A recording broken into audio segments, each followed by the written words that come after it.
Hello everyone, this is Taylor back again with BSC Ventures.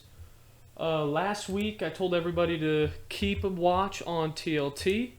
If TLT continued to bleed, I said that I believe SPY will also continue to bleed, and if we go on the week chart, the weekly chart for TLT, we see that it opened the beginning of the week at a little over 105. 105 was the deadly level to get below. We fell below that and went to 190 cents. With that, we saw that SPY also continued to bleed under that 362 level all the way to 357. 357 was the first price target that I had.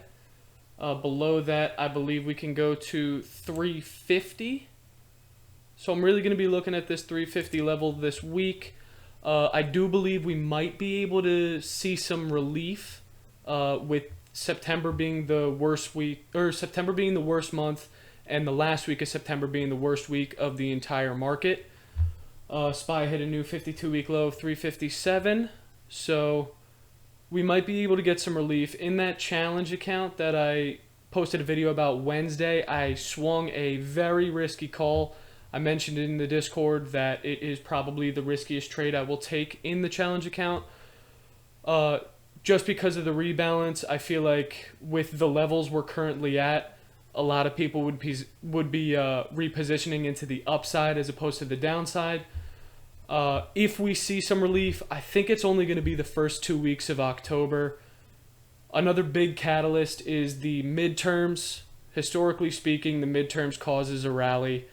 But I can't see longer term.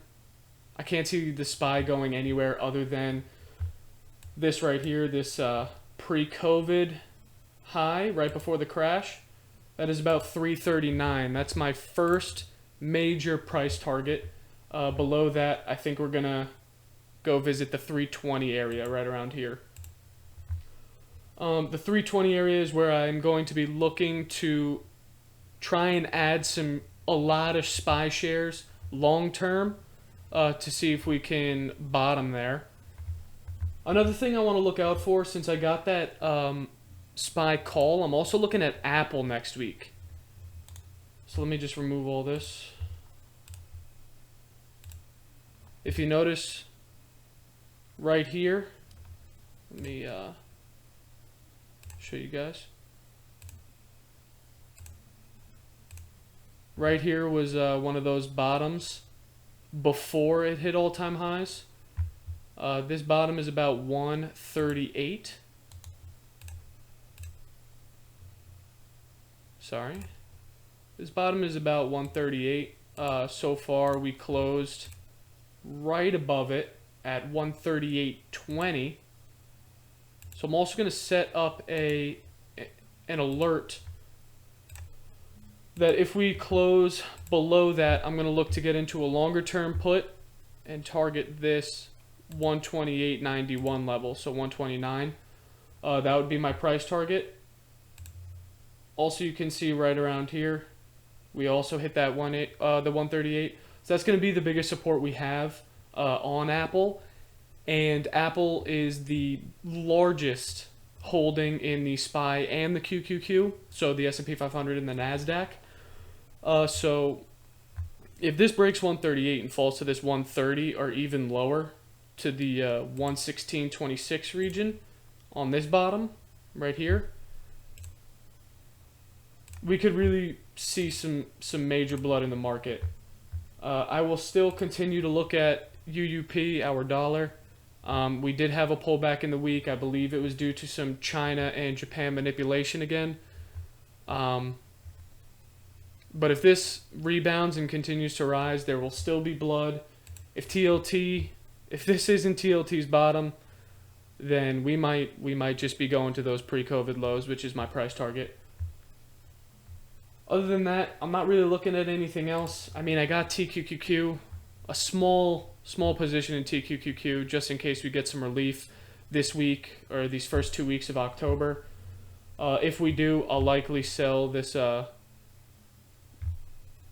30 level where we bear flagged and broke down even lower right here.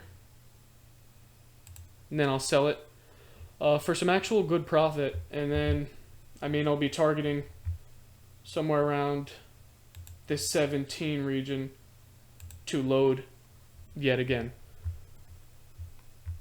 Other than that, we don't have really any earnings coming up. No real important earnings. Maybe Tilray, but I don't really trade these meme weed stocks. Although I don't see how much lower Tilray can go. So if you want a lotto, some calls, by all means, maybe we'll get up to this 875 range on some good earnings. This tech season is going to be huge.